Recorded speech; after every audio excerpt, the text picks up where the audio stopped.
est-ce que nekkul Matar aussi dafa nekk di làmb ñi nga xam ne ñooñu la war a nekkal parce que. est-ce que nekkul moo am problème. waaw est-ce que nekkul tamit Matar mu am problème parce que Matar jot na jàppanteeg Yanamar ginnaaw lëkkaloo jot na jàppanteeg nitu dëgg ginnaaw lëkkaloo ak 313 récemment bi nga xam ne moom nga mujjee teg en place te fi mu ne nii est-ce que Matar amul problème ànd ak sénégalais yi nga xam ne ñoo nekk di xeex. ok d'abord dama lay wax l'idée de Y'en a marre maa ko njëkk a teg avant Y'en a marre di ko teg dama lay xool seen Seneweb Seneweb ngeen nekk archive Seneweb en 17 août 2010 17 ou 16 août 2010 l'idée de Y'en a marre ok mooy rappeurs yi et autres ñoo war a jël combat bi ah mais donc c'était te man c'était pas ay mouvement c'est depuis 88 ok moi j'étais dans les mêmes comme que du ñun dul tey lañ commencé xeex ñii ay xale lañ suñu kanam dama la bëgg loolu la bëgg mu leer d'abord ñii di cëppi nous avons un peu l'expérience quelque part ok c'est depuis ñoom Caka ah ñoom Latir bu Thiès ñoom Abdou Ndaw bu Limamou Laye ñoom Ndiogu Ba ñoom ki donc mag ñi may wax xam nañ donc bu ñuy ma waxee dañ comprendre quoi du tey la ñu commencé xeex ok j'ai été victime d'une tentative d'assassinat à cause de ce combat là temps yii ñi ñaa ngi kenn xamu leen ok donc bu doon leneen Amine bëgguma sax dugg ci yenn détails yi côté boobu ah mais du question Matar moo am problème Y'en a marre ñëw nañu maa leen hébergé bi ñu ñëwee États-Unis j'ai été clair avec eux ok kay ku jàkk dal ci kaw askan bi man maay njëkk a dal sa kaw parce que dafa am fu ma jaar ak man ak Iba dafa am fu ñu jaaroon ak kilifa ak boy caat ok dañoo ñëw Kaolack juste avant ñuy dem France nañ ñëw Kaolack booy ñu joué benn concert booy di jéem a jaar suñu kaw suñu mooni donc il fallait que je le rappelle cela j'espère que vous avez changé entre temps mais bon dañu xaw rusante et tout quand même mais ci biir si dama leen expliquer waaye bu leen déconner quoi parce que nous combattons pour ce peuple là il faut que nag ça soit objectif léegi mais bi ñu fa nekkee par exemple ñu nekk ensemble ñu dem Brooklyn ñu jox ñu beaucoup d'argent xam nga suñu mbokk Haalpulaar ak yooyu Harlem même chose mais lan la ñu ko joxee parce que dañoo ne Y'en a marre dafa soxla moyen gars yi jox ñu ay 7000 ay $7000 côté yooyu mooy Brooklyn ak kii ba tey woon xaalis bi sax après booy lan la ñuy wax ñu séddoo xaalis bi dem shopping dem ñibbi conférence bi ñu mujjee def Harlem jour boobu Alioune Sané moo ngi taxaw di xuloo ak Fou Malade ñi ñëw seen moodu yëpp bàyyi seen activité yëpp ñëw taxaw ñëw pour fekk conférence Fou Malade ne moom dafay dem shopping bi ñu paree laa woo Keyti ak Xumaan ci mbooloo laay waxee Sénégal laay waxee Keyti ak Xumaan laa woo may leen booy récupérer leen comme kii bi nii mouvement bi récupérer leen ko ñii mënuñu ko porter et juste après j'ai commencé à les dénoncer après collaboration yi commencé am ak George Soros ak ñoom ay Osiwa les ONG impérialistes bien avant bi leen Kémi Séba di dénoncer mais Sénégal yëpp dal sama ko parce que da ngeen a faawoon Y'en a marre ah ñëpp naa wéy da nga soxor da nga lii da nga nangam après Fou Malade qu'est-ce qu'il a sorti moo ngi foofu ci kii il m'a clashé pénalement socialement et tout les gens n'ont rien dit plus tard bi ñu sasee nag loolu la ñu mujjee mais qu'est-ce qui n'a pas collaboré avec même Nelson Mandela a comment collaboré a accepté des financements d'ONG impérialistes nangam fa la ñu mujjee ñu dem ba mujjee avoué ne ñoom kii nañ mais rupture bi c'était depuis le début j'ai rompu avec mouvement Nittu Dëgg ok j'étais pas carrément ñoom Iba ak Nathaniel ñoo créé mouvement Nittu Dëgg c'est pas Karim quoi ok Nathaniel moo ñëw avec le nom ils m'ont appelé fii États-Unis les gars mais Karim bokk na ci membre fondateur yi aussi non d'accord dama la wax initialement là avant Karim di dugg parce que Karim ci kaddu Iba lay demee ok Iba moo géré Karim quoi il faut que ça soit clair ok léegi quand ils m'ont appelé pour le mouvement et tout bon ok nañ job ñu dem ba benn Iba si boppam moom précurseur Iba moom lañ fa gën a xam et tout ok bon benn jour gars yi dem nañu ñu jàpp affaire Boy Colobane ñu ñëw ñoom dama leen jox benn exemple rek ngeen comprendre affaire Boy Colobane yi quoi gars yi taxaw Iba moom lañ gën a xam quoi Iba loolu moo tax booy bu ñuy dem ñu leen di jàpp police noonu du ma nangu quoi damay am problème ak loolu quoi léegi Karim ak benn booy bu tudd yàgg ma sëy xaw ñu ñëw ne Iba ba i grand xool taxawel ne quoi yow ki ñu kes ba Iba dem ñoom ñu dem song policiers yi ñoom ñu jàpp leen quoi parce que bi ñu leen jàppoon on n'allait pas parler d'eux mais attendez Y'en a marre bi ñu leen jàppee mooy jour bi ñu leen jàppee noonu police jour bi ñuy gën a am succès jour bi ñuy am promo là mooy événement 2011 mais Karim faisait partie du groupe mais les gens n'ont jamais parlé de Karim donc il a l'expérience quelque part ok moo tax ñu kes Iba comme ça ñoom ñu dem ñu jàpp leen moo tax man cette affaire jàpp yi dama ci am problème te boo leen bëggee ngeen invité Iba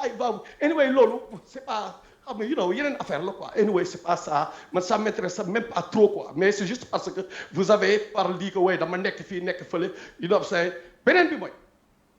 313 te ku ne dafa am problème da ngay wax lu la neex am na ñu ci am problème ok 313 c'est pas seulement les rappeurs 313 il y a ñu nekk États-Unis ñu nekk mooy li ma doon wax sànq rek on a au moins ñun li ma doon wax intellectuels yeeg ñi nga xam ni engagé nañu ñi nga xam ni taxaw nañu carrément nañu génn pourtant jàppal Sénégal ñun ci loolu dañ ci dox ok jeexagul nag jeexagul mooy Sénégal ça pullule de talent quoi à ce niveau là ok léegi am ñoom Maysa Mbaye du collectif des Sénégalais de la diaspora qui ko initié le coordinateur Maysa Mbaye ah il est dedans Tamsir Bathily pacification Pastef France mais moo ngi ci biir ah ñeneen waa nu mu tudd encore ñoom Madior ah ñeneen ñoom Idriss gars yu bëri yoo xam ni au moins dañoo taxaw ak ña nga xam ni fii États-Unis liggéey yu doy waar la ñu am nañu ay moyens soxlawuñu dara Sénégal soxlawuñu xaalis Sénégal kenn mënu leen corrompre kenn du leen corrompre boo parce que au moins bu nekkee kii financièrement taxaw nañu on a récupéré tous ces gens là ñu commencé job mais dafa amoon benn volet hip hop volet rap boo xam ne man musique sax dama ci pare anyway ok ci volet rap boobu nag moo xawoon am problème et c'est pas avec tout le monde c'est juste ay malentendus yu am te loolu mënul ñàkk ok mënul ñàkk te Iblis boobu kan moo ko andi mais Ousmane Sonko moo ko andi ci biir moo ko andi suñu biir mouvement pourquoi parce que yenn ci biir mouvement bi ni ñu bëggee Ousmane Sonko la c'est tout même Ousmane Sonko boobu aussi bokkoon nga ci ñi ko doon défendre aussi mais ces temps-ci gis nañu aussi xeer yi jolliwaat na ci kawam mais parce que tout simplement man du ma dox ci ay fen mais est-ce que juumoo woon aussi bi ngay taxaw di ko forcer sénégalais yi ak finalement est-ce que moom problème mais moment yooyu def na li mu mujj wane na mais yàlla rek moo xam nit dëgg la wala dëgg nit ki da nga koy jàppale ba gis leneen ok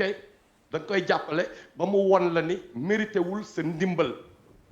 léegi nag nga dem feneen parce que man képp ku ma waxal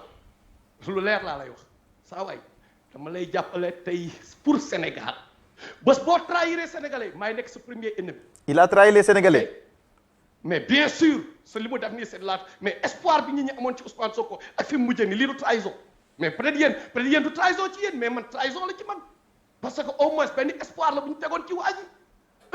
pour la première fois ñu am benn jeune bu demee nii au moins koo xam ni au moins moo ngi woon président AMS am na lu mu xam ci diine am na lu mu xam au moins qu'il te parle de melul de par exemple les anciens intellectuels yi nga xam ni ñoom beneen côté bi seen yoon nekk non au moins benn kii bu particulier ñëw taxaw moo tax ñu def ci liñ ci war a def yëpp à tous les niveaux nag suñu ñàkk def nañ ko suñu làmmiñ def nañ ko même suñu alal def nañ ko ci Pastef avant moment boo xam nit ñi xamuñu Pastef avant ay solution bi bu mu amee la nit ñi xam Pastef mais moment bi nga xam ne xamuñu ko laa wax ah kenn si ses proches bokk naa peut-être ci ñi mu njëkk a interpellé grand dañoo créer parti politique te dem ma si kenn mooy Ousmane Abdoulaye Barrow boole ko laaj dina leen ko wax il est du bureau politique de Pastef qu'est-ce que je lui ai dit est-ce que am ngeen xaalis c'est la première question moom moo ñëw ci man wax ma ko ah ma jàpp ci xeex ci def ci li ma ci def yëpp ma gis lu ma kiiwul ah mais dama la bëgg wax ni saa waay pour ngeen comprendre quoi ku mu neex nga doxee nu la neexee mais man ni may fonctionner mooy affaire u Sénégal affaire u réew affaire u nit ñi lu ñu lekk ak lu ñu naan ah affaire u njàng bu yàqu ay benn jigéen par exemple jigéenu biir bu war a am doom par exemple mais ñëw am doom jëkkër mi amul sax lu mu jëndee ordonnance ah ay nit ñuy tokk di fo mais loolu nga defa nañ fi nekk di badine ak même suñu waa kër mais non même suñu meilleur mais dinañ wax la comme ni ko yàlla waxee surtout Nicha nañ wax leen dëgg même si ça doit être contre vos propres pères et mères affaire u réew la lii du ay affaire nawetaan. d'accord lii avenir u ay génération. d'accord Matar soxna Zeyna ils sont victimes de l'exploitation ngeen bëgg ñu nekk fii di maslaa mënul nekk. je suis désolé gars yi. d'accord Matar soxna Zeyna am na laaj tam bu mu la bëgg a laaj. wax nga ne tey bu sénégalais wala tey adduna bi xamee Pastef grâce à yéen yéen ci doon jàpp di ci def seen moyen di ko partager ci réseaux sociaux yi ba ñëpp xam Pastef nga dem ba ci biir la nga ca yàkkoora woon ci Ousmane Sonko ak Pastef amul est-ce que gisoon ni aussi balaa ngeen di porter seen choix ci benn personne ba di ko promouvoir parce que tey bu ñu doon wax bombe buy exploser la ñëpp di dee mën nañ jàpp ni yéen a génne bombe bi ci biti mu rey nit ñi est-ce que gisoon ni aussi seen choix da ngeen ko war di càmbar balaa ngeen di def seen choix ba ngeen di dem ba ci biir après ngeen demaat ba ci biir di am loo leen ci regretter wala loo leen ciy réccu yonent yàlla Nuux ñaata année la prêché 900 ans yàlla rek mu tegaat ci 50 ans muy 950 ans la prêché di woo nit ñi ci yàlla 950 ans li muy prêché yépp ba dem ba mu ne yàlla yaa allah moo ngi ñaan yàlla ba bu kenn tuubati ne yàlla kaste xol yépp yàlla ne à partir de tey xam ngeen l'histoire ba ñu demee ci alxuraan bi ne ko à partir de jour boobu kenn dootul kii nañu kaste nañu xolu nit yi à part ñi ko topp keneen dootu ko toppaat ndekete ci biir këram doomam Kanaan xamul ne sax Kanaan ndekete gëmul yàlla donc ñu yonent yàlla noonu 950 ans waxuma laa ñun nan la ñuy def ñun ba xam Ousmane tant que wanewul kii nan lañ koy xamee mais nit kay dañu am njort loolu moo tax ma ne sama waa ji bi muy xaaju léegi ma ne koy man attaqué wu ma la personnellement du ma la attaqué yow en tant que nit xam nga man idée yi laay wax man je parle de gars yi li ñuy teg quoi en tant que mouvement en tant que association et autres xam nga mais par rapport ay Ousmane mais li mu wone man avant affaire Adji Sarr bi laa commencé dal ci kaw Sonko bu leen fàtte loolu boobu laa romp ak Sonko moi je parlais même pas de l'affaire des 94 milliards mais ça a commencé par là mais contradiction yi quoi des contradictions à n'en jamais finir mu ñëw commencé déjà bi gën a flagrant mooy affaire kii bi nu mu tudd encore bi récent rek bay affaire Moussa Diop le gars bi muy ñëw di jubale Moussa Diop lui qui parlait de système moom collaboration moom à la page de son chronique spoliation xaw ma la livre boobu là son livre qu'il avait sorti avant sur le pétrole et le gaz waaw c'était sur le pétrole et le gaz de ce livre là mais moom moo ni mais comme un bélier xaw ma lan am na nu mu utiliser nu mu kii expression bi là nu mu ko étaler mu ne Atepa moo dugal Franck Timis biir Sénégal moo introduit Franck Timis bi nga xam ne mooy musiba sénégalais Atepa moo ko dugal Sénégal. mais loolu Atepa moo ko njëkk wax. ah Atepa si boppam moo njëkk wax loolu. non c'est pas Atepa qui nous intéresse dans l'histoire sax fi par rapport fi may waxee mais li ñu intéressé mooy contradiction bi quoi nan ngay ñëwee nga ne Atepa moo Franck Timis Atepa moo ko si dugal après yow nga. Atepa jàppale na ko si campagne am aussi. waaw foofu laa jëm mais contradiction la mënoo ñëw da ngay xeex Alioune Sall da ngay xeex ñii gars yi dañoo sàcc kii bi Franck Timis nit ku nangam ki dugal Franck Timis biir Sénégal nga ñëw yow après di collaborer ak moom bay nangu mu lay jox ay siège ak di la jox loolu contradiction la ci man ku mu ne nga xalaat leneen. beneen bi mooy mënoo wax système way anti système ba pare mais les moteurs du système ay ñoom Khalifa Sall ay ñoomin Moussa Diop bi nga xam ne moo jël kaaru kii bi. Dakar Dem Dikk couleur de l'APR ñëw di ko jubale ak Barthélémy Dias bi beneen bi gën a graaw mooy par rapport ak Thierno Alassane Sall damay wax baax par rapport ak Thierno Alassane Sall bon waa ji ñëw na parce que ñoom ñaar ay waay la ñu woon quoi dafa naan seeti waa ji et tout waa ji bind na livre léegi yónnee ko livre bi dédicacé livre bi quoi mu dédicacé ko et tout ok mu jox ko Sonko faalewu ko yow moom Thierno mooy sa candidat. non du question Thierno mooy sama candidat xam nga lan moo am Sénégal nga ne man ay nit yu baax laay gis quoi ay groupe man dama ni Thierno Alassane Sall ay ñoom juge dem man loolu laa wax. mais Matar ñëwaatal si livre bi nga ne bi Thierno Alassane Sall bindee livre am bi si wàllum pétrole et gaz bi bind les confidences d'un ancien ministre sénégalais du pétrole yónnee ko Ousmane Sonko pour mu dédicacer ko Ousmane Sonko daf koo gàntu. daf ko faalewu ko ba veille bi affaire bi kii waree présenter livre am. bi Thierno Alassane Sall waree présenter livre am. ok mu ñëw mu yónnee boo xam moo yónnee ñoom si ci bureau politique bi kenn si ñoom ñëw na ne ma Matar est-ce que mën nga fexe Thierno mu invité Sonko ma ne ko ok dinaa essayer ma call Thierno Alassane Sall jotuma ko ma après plus tard mu rappelé ma ci guddi gi il faisait peut-être ay 5 heures du matin Sénégal il m'a rappelé ne ma ok ma ne ko Sonko dafa ni bon gars yi nee nañu bon parce que ñoom dañu ma ne même bu dee texto sax baax na après ma wax ak Thierno de ko béyee invité Sonko parce que anyway parce que Thierno était un peu réticent quand même nañu waxante dëgg parce que moom te man je le comprends aussi nga yëkkati sa livre jox Sonko ah après Sonko faalewu la ba kii bi mu ñëw naan dafay waree ba xam nga léegi mu ne bon nañ anyway nañu pare parce que li ñu wax foofu moom du ma dugg ci ay détails mais li ma mën a wax mooy dañu woon joxante rendez-vous après jour boobu la matin bi à 8h mais après man maa nelaw bon j'ai pas pu quand même le contact pour ñu wax ci mais ce que je lui avais dit ce que j'avais pensé mooy au moins li am solo mooy li nekk ci biir livre bi donc ñoom ñaar c'est pas important leen boole mais na ko invité rek bon man loolu laa doon gis quoi bu ko invité sénégalais yi au moins Sonko dafa am ay nit quoi dafa bëri ñu ko topp sénégalais yi xam li nekk ci livre bi parce que li nekk ci livre bi sénégalais dañ ko war a xam ko c'était ça le plan mais après bon le lendemain malgré tout quand même Sonko dem na mais qu'est-ce que Sonko a dit mu ne way man kenn invité wu ma quoi Sénégal moo ma tax a ñëw mais man ça m'a révolté ma ni mais waaye c'est un menteur mais attends je sais pas à quoi il joue là démb yi ñoo ma woo pour ma kii gars bi après nga dem mais da nga naan invité wuñ ma parce que ok mënoo wax rek invité wu ma xam naa omission la wala mais Sénégal moo ma tax a ñëw anyway mais il joue à quoi donc malhonnêteté boobu da ngay ma denc muy beneen bi mooy Jotna TV xam nga ñii dañuy wax da ngay jàppale Thierno Alassane mais non. waaw nga daanale foofu. waaw damay daanale foofu Jotna TV ah gars yi dañoo invité Thierno Alassane Sall ñu dem ba last minute Sonko ci boppam moo ne bu fa Thierno jaar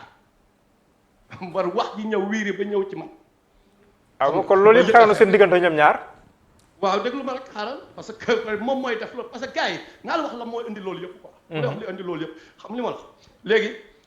wax ji ñëw ci man ma wax leen ko ma tëmbal ko foofu bomb bi seen biir quoi ñoom ñu xam day ex xam la la ñu wax après ñu ne non du woon Sonko El Malick la woon quoi du woon Sonko parce que il faut ñu protéger Sonko yooyu malhonnêteté yooyu noonu man du ma ko gis ne damay xeex parce que après lan laa découvrir ma ne ndekete gars yi parce que dama ne mais gars yi attends Thierno Alassane Sall mi la moo tax gars yi ko mu demee nii quoi ñaari côté yëpp ñu koy xeex j'ai découvert que Sonko il a fréquenté Thierno Alassane Sall mais li muy woote mais dafa nekkul ci moom ci Thierno Alassane la nekk li muy waxee ay côté jub ay côté kii di gëmloo gars yi mais moom dafa ragal sénégalais yi découvrir Thierno Alassane Sall même dama lay wax même stratégie bi Senghor defoon ak Senghor avec l'impérialisme français bien sûr autant bi muy wax ay Laye Wade amul karaw yéen a ngi fàttali ko temps ñoom Baba Linguère bi muy wax ay Laye Wade Laye Ndiombar amul karaw di kii. ku boppam antanul karaw noonu lay antané réew. waaw y avait le RND de Cheikh Anta Diop. Absolument. y avait ay Majmout Diop mais pourquoi Senghor mu jël moom attaque am yëpp mu concentré ko ci Ablaye Wade mais il fallait tout faire pour que ñële Sénégalais yi bañ leen xam. Matar balaa may jox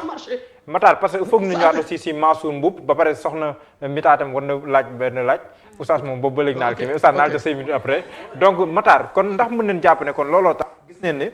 diggante Ousmane Sonko ak Thierno Alassane Sall malgré seen ànd bon seen doxalin ni mu xawee méngoo si ay principe ak nangam seen ànd si wàllum politique jafe lool est-ce que kon nekkul li nga wax ni moo ko expliqué. mais ñoom ñaar dañu doon fréquenté ñoom ñaar man li ma ci xam ñoom ñaar xam la moo leen boole affaire Atepa moo leen boole li ma ci xamagum as tuut bokk parce que yooyu même bu ma xamoon sax lépp du ma ko wax fii quoi parce que ñoom ñoo koy wax ñoom na génnee seen gémmiñ mais li ma ciy wax quoi mooy Thierno Alassane Sall dafa porter plainte Atepa ak ñoom Cheikh Amar ak yooyu Atepa dafa sàcc 400 millions wu keesu Sénégal ci xaalis Sénégal la détourné 400 millions mais Thierno Alassane Sall porté ko plainte mais donc contradiction la parce que dafa laaj Sonko mais pourquoi ngay soutenir Atepa mu ne grand dama soxla xaalis moo tax loolu la ko répondre ok mais waa ji a le droit de se retirer dafa kon gars yi mënu ma la soutenir mais nag du ma wax sam benn nit na la bañ a jàppale mais quand même man par principe mënu ma la jàppale Sonko loolu la ñëw après dem di ko jaxaseeg nit ñi di dugg fële di génn parce que yu bëri ay jaxase la def dañuy waxante dëgg man am na yoo xam du ci mbedd bi laa ko déggee mais damay ñëw wax ak xam nga booy wax ak gars yi benn instant da ngay gis ni yenn benn instant ragal yàlla bi du fa nekk noonu yëpp dañuy waxante dëgg. léegi ce que j'ai découvert dama leen di wax raay te man waxuma kenn demal ci Thierno Alassane wala demal kër dama ni tudd naa Thierno Alassane Sall peut-être ak juge mais sénégalais yi mais continuer le job bi dama leen xool ñooy ñett ku nekk xoolal ki lay wax mooy kan mais doo toog fa non gars comme ni ñu defoon Ibrahima Fall non paa bi day ñuulal non paa bi fan la nekkoon bi Sénégal non paa boobu daal nu reetaan dafa sérieux woon trop ah mais day xoolee ka may caaxaan sax ngeen xool ndax man dinaa bu baax dinaa wax waxi nit ci ay caaxaan tamit moo ko def. mais borom xam-xam la macha allah soxna mi daal laa jëm. duy naa la bu baax a baax alors question bi ma la bëggoon poser rek man damay delluwaat un peu en arrière ci côté activiste yi parce que quoi qu'on puisse dire les activistes dañu nekk di def liggéey bu am solo parce que ñu ngi def liggéey bu nga xamante ni si képp kuy sénégalais waroon nga taxaw ñoom au devant xeex bi ñuy xeex maintenant ñu constaté sans que ni say wax benn incompétence un peu des activistes est-ce que du benn manque de volonté ci nit yi nga xamante ni si ñoom tey ñoo waroon taxaw place activiste yi. waaw loolu la man loolu laa wax man dama ne xam nga man dama ne gars yi sax chaque fois dama ne ko dama ne képp kuy activiste léegi li ñuy def mooy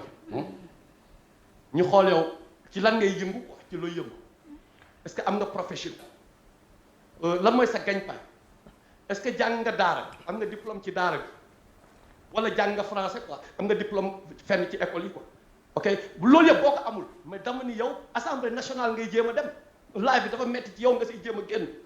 ok mën naa am nag xam-xam l'école de la rue am na nit mën na fa am xam-xam et tout loolu moom c'est clair xam nga mais fi ñu toll tout ce qu'on a fait jusque là mooy remplacer le PS par un autre PS qui s'appelle PDS remplacer le PDS par un autre PDS qui s'appelle APR loolu la ñu def jusque là loolu nag moo tax léegi le fusil de notre fusil d'épaule là dañ koy diriger vers pouvoir ak opposition nous ne serons pas tellement omnibulés n'accepterons pas d'être omnibulés par le départ de Macky Sall au point de négliger que l'ennemi est dans nos rangs aussi mais Matar pour ñëw ci li nga wax xaaral ma daaneel carrément ci li activistes yi def nañu job bu nice whatever xam nga mais quand même du ñu neew nekk activiste nii parce que lépp dénonciation que mais ana idée yi quoi est-ce que non attendez activiste quand même mais da nga war a jox ay idées quoi da nga war a indi ay solution ci yenn problème yi et pourtant ñu ngi koy def nag mais moom mais Matar ki doon wax sànq laa naan dafa ni bon dama koy non Mansour dina réagir après mais moom activiste moom sax laay gën a accepté malgré que li mu wax ci seen kii boobu affaire boobu du mu collectif bi seen collectif boobu peut-être li point yi mu teg ci loolu laa d'accord c'est clair xam nga mais quand même d'après li mu raisonné lépp li mu fi wax yëpp mais je me dis que au moins c'est quelqu'un qui a un peu voyagé qui fait pas un truc qui fait pas par exemple full time activisme nee na bu liggéeyee bu wàccee lay soxla kii au moins kooku mën na nekk activiste day am métier mais Matar est-ce que activiste yi ëpp ñu la mérite yow parce que activiste yi ñoom ñu ngi koy xeex fii di bàyyi seen i métier ku mel ni Guy Marius Sagna par exemple travailleur social mi ngi c'est un agent du ministère de la santé et de l'action sociale boo xam ne da nga koo mettre au frigo ndax son combat ndax xeex bi mu xeex askan wi ñu mettre au frigo mais am na profession quand même Karim Xurum Xaq rappeur la animateur la waaye tamit gis nañ li mu ngi tax jëm si pour xeexal askan wi donc ñeneen ñëpp tamit ku si nekk am na métier booy def ñu bàyyi seen loolu yëpp ñu leen tëj kaso li leen dal yëpp di leen dal Guy Marius Sagna ak barki démb la nga ko agressé yéen yow yaa ngi États-Unis amaana kenn jàpp la boo waxee foofu am na liberté amul benn contrainte boo am tegu na sa kaw kii nii Mansour Mboum mii c'est un professionnel peut-être il est dans l'administration dina ma leeral il y a des risques yoo xam ne moom mu ngi koy daw parce que bu nekkee da nga nekk dans l'administration wala ngay liggéey si benn makkaan boo xam ne nii c'est carrément géré par l'État du Sénégal wala majoritairement géré par l'État du Sénégal ngay critiquer l'État du Sénégal am na ay mbir sacrifice boo xam ne yaa ngi koy def yow mii toog États-Unis amul yooyu noonu yëpp nekkul sa nodd yow askan wi duñ am jafe-jafe si lu bari ba xalaat Matar la Kagulaar est-ce que ñooñu ëpp ñu la mérite yow. saa waay Matar la Kagulaar pistolet lañ ko dóor si jë ok mu perdre connaissance ñu yónni ay nu mu tudd encore le gouvernement là un certain Amadou Diam Gueye des services secrets sénégalais ñëw na enquête wax waaye ce qui s'est passé et tout j'ai expliqué ok dama lay wax rek pour ngay comprendre que bu ñuy wax gêné wala waree ba. ñooy woon ci beneen niveau quoi après qu'est-ce qui ñi ma agressé ok ki leen jiite c'était un tubaab que j'ai vu après au niveau du bureau des passeports mais qu'est-ce qu'un tubaab fout au niveau du bureau des passeports ok parce qu'il y avait une police des étrangers au niveau de l'avenue Roume mais je pouvais pas y penser en ce moment après automatiquement ci instant yi laa gis le gars des services secrets sa Amadou Diam Gueye la ma ne ko kii moom attaque mu ne non du ñi seen ay touristes anglais la ñu woon ok donc ñoom bu ñuy déranger par rapport ak jaay guerrier policiers yi ñu dem jeel peut-être ñun déranger nañu beneen niveau quoi par rapport ak li ñu doon tabax par rapport ak li ay George Soros li tax George Soros ak ñooñu ak les kii francs gaaw ñëw seet si Y'en a marre gaaw ñëw daw bi Sénégalais di nelaw ñoom ñu daw dem ci Y'en a marre nekk ak ñoom corrompre leen pour rey mouvement pour détourner leen de l'essentiel créer waat ay Falembe créer yeneen kii pour les jeunesses africaines yi nga xam ne ñoo mën a tax tey bu ñu révolté woo tey ñoom du ñu am indépendance bi ñu bëgg ñu gaaw leen étouffé li Bob Marley doon wax kill them before they grow la moo tax ñoom George Soros ponkal mu doon di George Soros boo xam ni même les débats présidentiels américains débat yi entre Hillary Clinton ak Donald Trump dañu turam kooku pour dire kooku tuutiwul mu dox ba Parcelles Assainies ñëw seet si ay Y'en a marre ñu niveau boobu la ñuy waxee quoi ñu niveau boobu la ñuy xeexee quoi ok par exemple niveau boo xam ni par exemple un imam Ndaw par exemple un imam Ndaw Karim Xurum xam na man la laaj grand kii kan la dafa gis ma teg kii imam Ndaw kii bi ñu ko jàppee man maa ko introduire imam Ndaw ok après mu tegu ci combat bi. mais il s'est battu au moins. mais bien sûr je salue son combat. Ouais. Karim au moins Karim moom wax dëgg yàlla tamit loolu moom mooy am biir man je sais que tamit dina jafe ko waaw dina am na gëm na quoi gëm na après au moins am na yàq yi loolu moom mën naa ko wax ko ok mooy am na lu mu gëm wax dëgg yàlla bu nekkee dëgg te tamit dañuy wax dëgg te yàlla tax quoi dina jëngu bu waree jëngu bi dina ko jëngu quoi ok bu ko waree jëngu rek dina ko jëngu loolu moom xam naa ko ok. D'accord. Donc Imam Ndaw qu'est-ce que j'ai dit à Karim ma ni Karim paa bi de xaw ma ko de mais je suis sûr que il est innocent pourquoi parce que discours am laa déglu xam nga yenn saa yi gars yi ce discours identitaire là ñi koy même côté panafricain ñi xeexal la pour la réhabilitation de notre peuple là xam nga pour l'affirmation de notre identité culturelle et autres ñoom ñëpp ñi ci yor ay discours yi benn discours bi nga xam ne pour dafay indi ay connaissance de soi nga xam sa bopp yaay kan ñooñu tout le temps moom nag côté islam Imam Ndaw discours yooyu la doon tenir quoi nekkul discours yu ñoom Iran Ndaw quoi ay discours yi nga xam ne yonent bi ci gëléem beeg yooyu non il parle de géopolitique ñooñu ma ni bon pas bi c'est sûr que kii il va gêner donc c'était la même chose que Y'en a marre donc pour revenir ci li nga wax mais man bu ma nekkoon Sénégal saa waay man lu mu dee au moins lu mu dee saa waay man xeex naa xeex bi biir Sénégal sur le terrain depuis l'année blanche de 88 mais après loolu maa ngi ko ne di xeex Western Union ak MoneyGram lu mu dee Monique chaque mois chaque kii maa ngi dugal xaalis Sénégal pour donc yéenay xool ay ñi nga xam ne dañu di cotiser pour ñoom ñu mën a xeex ak ñi nga xam ne dañoo xeex ba pare kon ne di dugal xaalis pour Sénégal pour ñuy mën a au moins même bu dee 0,05% ñu pass ci économie réew mi mais xool leen c'est à vous de faire le choix. D'accord Matar kon mën nga toog ci ligne bi ñu interpeller waat Mansour Mboup gis nañ ne lii di ñëw au cœur des débats saa su ne mooy l'activisme.